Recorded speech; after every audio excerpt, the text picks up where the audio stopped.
but my overarching objective.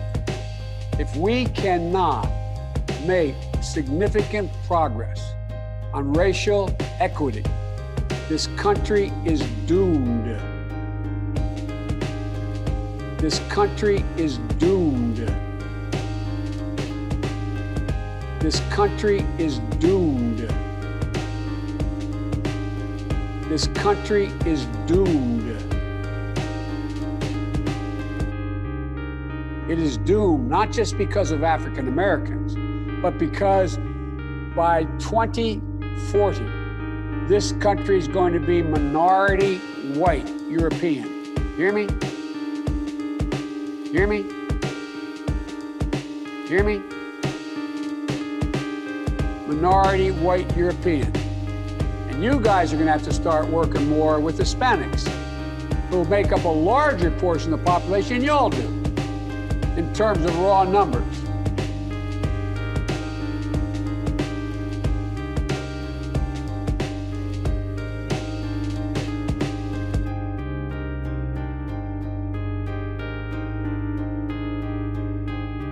A shopping spree like no other.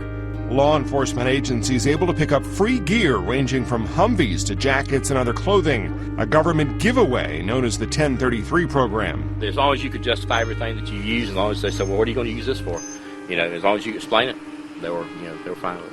Since 1989, the Defense Department has unloaded $4.2 billion worth of military gear to local and state agencies across the country, equipment that came in handy during the rescue of a 6-year-old boy from a rural Alabama bunker this past February. The Dale County Sheriff's Office used 2 Hummers and 2 helicopters in the week-long standoff, but most of the discarded military property has gone unused.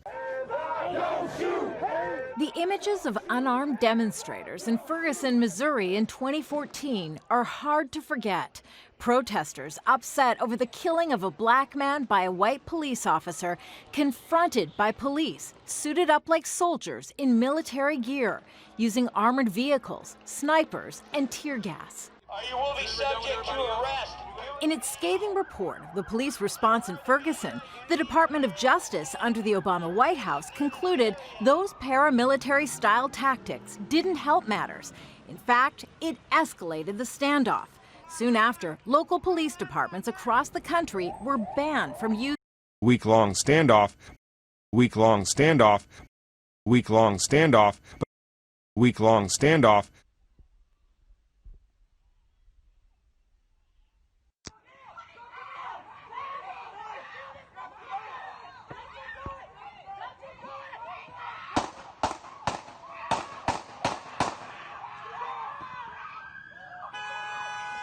Wow. I think the dangers are many, and they're profound. Norm Stamper, a retired police chief, worries about police departments becoming paramilitary forces. It gets to the heart of the question of what we want police to do in this society and whether or not we want a police state, a military police state. The 1033 program was originally designed to combat terrorism and drug trafficking, neither really a problem.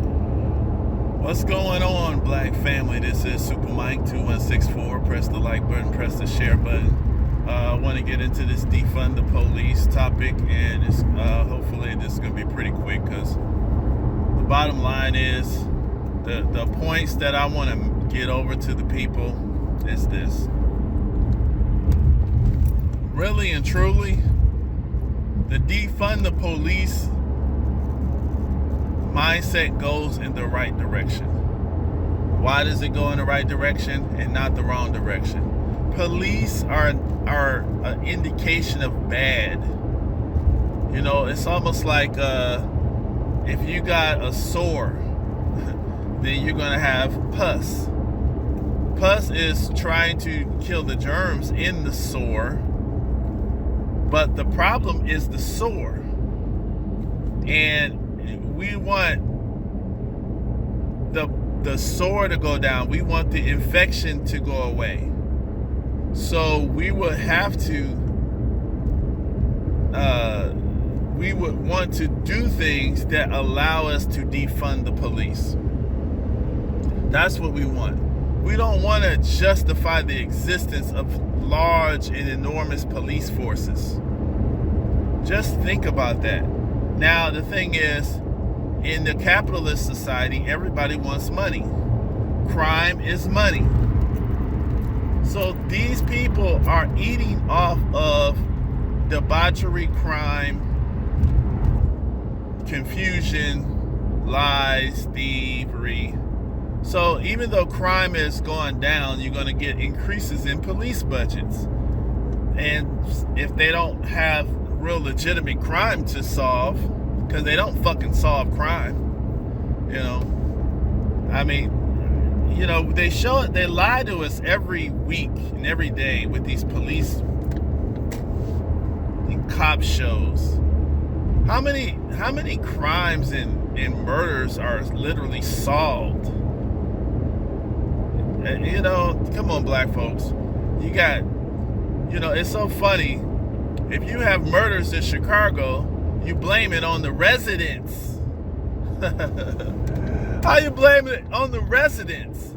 And you got continuous murders in Chicago and the taxpayers. But you're gonna, in Southside Chicago, you got murders every week. And not just Chicago, but in all kinds of cities. Black and white, in Seattle, or everywhere. You got people who kill. But, you know, particularly Chicago or St. Louis or black neighborhoods, if there's killing in cities like that and in black neighborhoods, they blame the black people. And then they increase the police budget. I mean, what sense does that make? If you don't give the authority to the residents, the residents are not educated in crime prevention techniques and methods on how to do that. The police are supposed to be educated on that. They're supposed to have the resources, and they do have the resources to solve those crimes. But do they solve crimes, or do they just sit and wait and lurk for easy money? They're writing tickets. They're creating speed traps. They're releasing criminals that, or people with records that they can easily just pick up again, who have tethers on, who, you know, violate like the slightest probation, just having a contact in an area where a police officer, you know, did something, and now that person has violated probation because the police came near them, or they were in a car with someone who got stopped at a red light, and, you know, or maybe ran a red light or something, and next thing you know, that person was in the back seat, and they violated some stupid probation law. This is what the police do. They don't do shit. These people, they don't solve a damn crime. How is that not, you know, if you got crime, first of all, crime, the solution to crime is more than just enforcement part, police. Police are the last line of defense for crime. Okay, so crime, continuous crime, the same types of crimes. These are economic crimes, drug selling, illegal drug selling, you know, even murders because of, you know, lack of education, lack of resources, those type of murders because crimes of passion sometimes. People with emotional issues because of certain pressures in society. These type of crimes, you know, that's a knock against the society. You know, the intelligent people, if they were intelligent, how can you prove that you're intelligent and you can't create the solutions and change the trends in the society? You're supposed to be intelligent. Why are you allowing and glorifying movies that glorify crime and criminality? Why are you allowing Hollywood to do that? Why are you allowing them to dignify a culture like that? You see? So the point is, what's happening here is rich people are allowed to do things that glorify or increase the likelihood of crime. The movies, the type of artists that are given play, and in these record companies and the Hollywood, they know what they're doing in influencing. They do. Now the thing is, how do you regulate that? How do you change that? What's the best way to change that? And what we are taught, that this is supposed to be some kind of democratic society. Okay, if this is a society that's supposed to be, respecting human life, respecting individual freedoms, right? The way you change the society is you reason with people, you educate them, you teach them, information and expose them to options. And then you allow them to make those choices. And if they make the choices that are deemed criminal in a society, then they are dealt with accordingly. But if you give people education and you give them the proper choices, then you will see that the culture of that society is going to elevate itself. And you will see some of these crimes, clear themselves away. The police function in a society, the function of a jailer, the function of punitive measures in a society should never be for profit. Nobody should be it should be illegal to make money off of crime. It literally should be illegal to make money off of crime. The fact that in the United States, crime is a capital. Crime is, fighting crime, I should say. I mean, you have to pay public servants. So this is not what I'm saying. But what I'm saying is, this should be a public service. Meaning, the state should not be in the business of capitalism.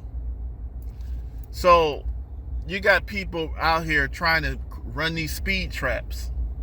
Why? Because it feeds money into the state. The police, when they write a ticket, the police officers, that I don't think that the municipality or they should not be able to use that money. I don't know. Let's say the police, the municipality that writes the tickets should not be able to use the money, because then they're going to be more incentivized. I mean, the state somehow needs to, come up with a method where that money can be used, but we want to take away the incentive for the officers simply and for the state to eat off of that money, because they write the ticket, they get the money. No. So they have a direct capital incentive to write tickets to increase their budgets. That can't be. That can't be. So I don't think the state should use the money. I think it should probably sit somewhere for, maybe 20 years somewhere. And then the funds can be used by the state officials 20 years later. That way, because these people they don't care about the 20 years anyway. And the thing is, what that would do is that would force people to start thinking about the future, making smart decisions, You can't use the money. So it should, we have to come up with some innovative ways to resolve the culture of crime, of death, of murder. But really, that's not going to happen in this society. And so, as a black person, because the society is being ran by a group of people with a completely different nature than, I would say, the average person. These people who literally and really if you look at capitalism, that means the state owns private people own the means of production. When you own the means of production, you control everything. So your real government is private citizens, private entities. So the thing is, though, the source of everything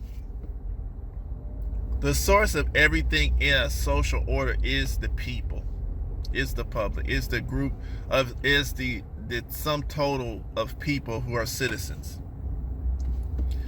And when the citizens of any nation or any group that's being regulated, when they decide to change a thing, it will change. Now, the thing is, once it's decided to change and there's a time frame, and depending on how hard the thing is to change, that time frame may stretch out. But the trend, see, we're on a trend towards change. Right now, it's unavoidable. And pretty much because of the personalities, this country is going to collapse. I mean, it's pretty much unavoidable. And everybody, like China, that's why China and Russia and all these other big countries, all they have to do is sit back and protect themselves from us, because they know that the officials in this nation are going to get more desperate. And, they look at trends. They're looking at trends. And unfortunately, the poorer people in this nation, they have defunded education. They've defunded, uplifting programs. They've defunded, all sorts of training for people to know how to keep a home economics, and how to maintain family structures. They defunded, all sorts of things. They've defunded families. They've defunded everybody. And so they have to keep that money going into the police, because the police are there to protect the property of the people who actually run the country. A police officer will kill your ass over a brick. Not thrown at the police officer. Maybe if you throw the brick at a bank, they will shoot you.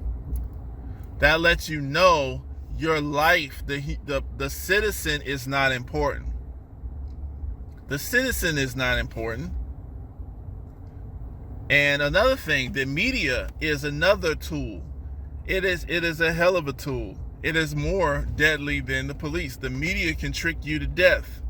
It can trick you to kill yourself. You see what I'm saying? And that's what's happening, because right now they demonize Black Lives Matter so bad, in which, Black Lives Matter has, been taken over. But there's a lot of chapters of Black Lives Matter, and there's a lot of good people probably in Black Lives Matter who believe in the good part of that, right? But when there were George Floyd protests and riots or uprisings and things like that, Black Lives Matter, black people were blamed for everything. Even the white people, they blame Black Lives Matter. And then they'll blame anti-fascist groups. But the thing is, though, right now you got these right-wing, savages, and these people are called the Proud Boys, but they're just another version of the KKK, white supremacist, skinhead, types. That's what they're doing. And so, you know, that's what you got in this country. You really can't trust anything. If you trust anything in this country, I feel sorry for you, because the only thing that you can trust is the truth. And the truth is dependent on the just universe. It's dependent not on the law of the government. It's dependent on the law of right and wrong. That's what you got to trust. And, you know, that's how you got to make your decisions, because no matter what, you know, I mean, the earth and people and human nature and human beings have been around before the government of the United States was, you know, formed, and will be around after, you know, especially and definitely black folks. We've been around before most of this stuff was around. So, you know, that's all I wanted to do. I just wanted to show us that the defund the police is showing us that the public is getting sick of the bullshit. Once your enforcement arm is broken, and that's why the news media is not demonizing the Proud Boys, because the Proud Boys is a white supremacist organization, even though they'll let some dark-skinned white supremacists in there just to try to mask the fact that they are a white supremacist organization. But they're looking at them as their domestic soldiers, and you know, they can be another buffer. The police can join the Proud Boys, and they could you know, kind of work together to try to corral all of the black people and the indigenous people, because even among Hispanic and Latinos, you got white Hispanics, but you got indigenous Hispanics. So that dynamic of black and white this why when people say Hispanic, it's not right. That's just like saying American almost, because there's white Americans, there's black Americans. You know, there's Native Americans. You see what I'm saying? So the thing is, we are different. We are different. Hispanic person, there's a lot of Hispanic people that are black and they think black, but they know that they speak Spanish and they come from, and they have the nature of indigenous people. And there's a lot of white Hispanic people that are straight up white-minded and white-thinking. So, you know, these are the type of things that we should be aware of, so you're not being fooled out here. But, you know, just pay attention to trends. Don't just see what's happening right now. Look at where this system and things are going, and once you can see where things are going, you can make decisions of where you want to be, where your family wants to be, what part of the area of the country you want to be in, what financial situation you want to be in. This is how you win. This is how you start winning. So anyway, all right, peace. Press the thumbs up button, and thanks, guys. Listen to what Elijah Muhammad said, and then we can wrap this up. The time of separation has arrived. Listen. It is the end. Allah forced the Egyptians to go harder on the children of Israel, to force them to accept to be separated.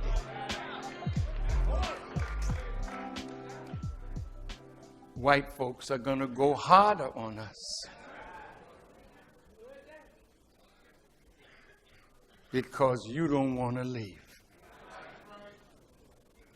You don't want a land of your own. You don't want a nation of your own, though you paid for this one. Well, don't be surprised.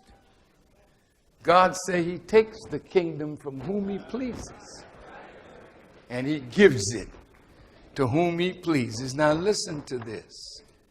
Elijah Muhammad said, you are afraid of the white people.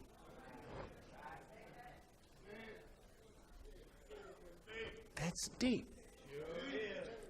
Are you afraid? I heard a whisper say no.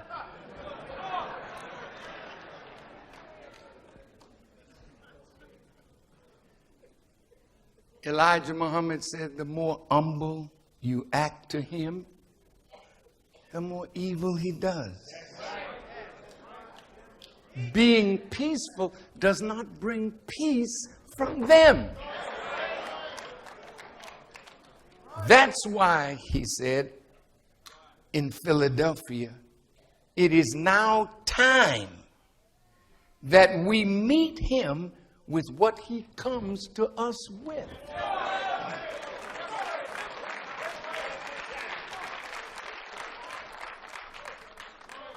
See? You think that your children are going to be free unless we make it so? You say, but we can't win. Wait. We can't win. They're too powerful. Look at all the weapons they have. Yes, they have it all. They have it all. But should that make you afraid to defend your life? What I come for as a policeman, if I come to take your life, don't you think you have a right to fight to protect and preserve your life? And if you die fighting, but you kill the man who's coming to take your life.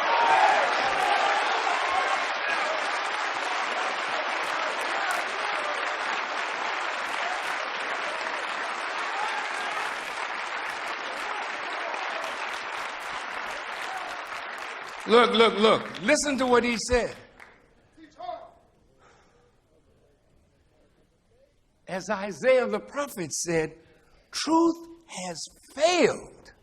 Whoa. Stop, Mr. Muhammad. Truth has failed. So what are you going to do when truth has failed to erase falsehood? Now, when a liar meets the truth is like light. The lie and falsehood is like darkness, so light vanishes falsehood. But when your truth has no power to make the forces of falsehood bow to the truth, that what truth seeks may come to pass, which is justice. Then Isaiah the prophet said, justice stands afar off, and equity cannot enter, because truth has fallen in the streets. So Elijah Muhammad says, then if truth has failed to erase falsehood, then you must resort to something more effective. That's right.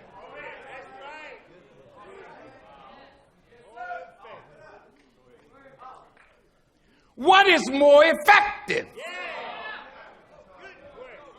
He said, you must resort to physical force.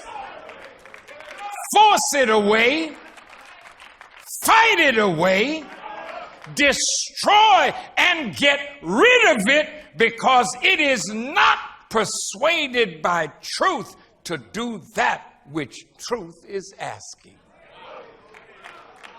Now that's rough. That's rough.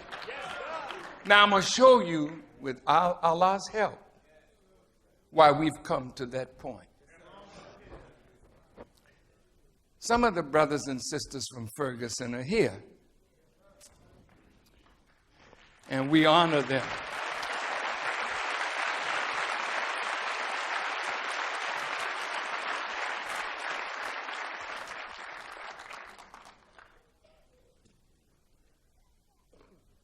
Can we force it away? Can we fight it? Can we destroy it? No, you can't. You can fight it. You can try and die in the effort, which you will. Wait now. You just said fight it. Yeah, I did. But if you do, be prepared for what? And you have to, as you are prepared to die, you have to be prepared to take life.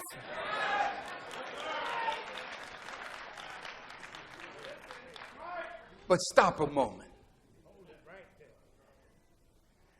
That's what brings God into the picture. He said, the battle is mine. Vengeance is mine. He's come to fight it. He's come to destroy it. He's come to force it away.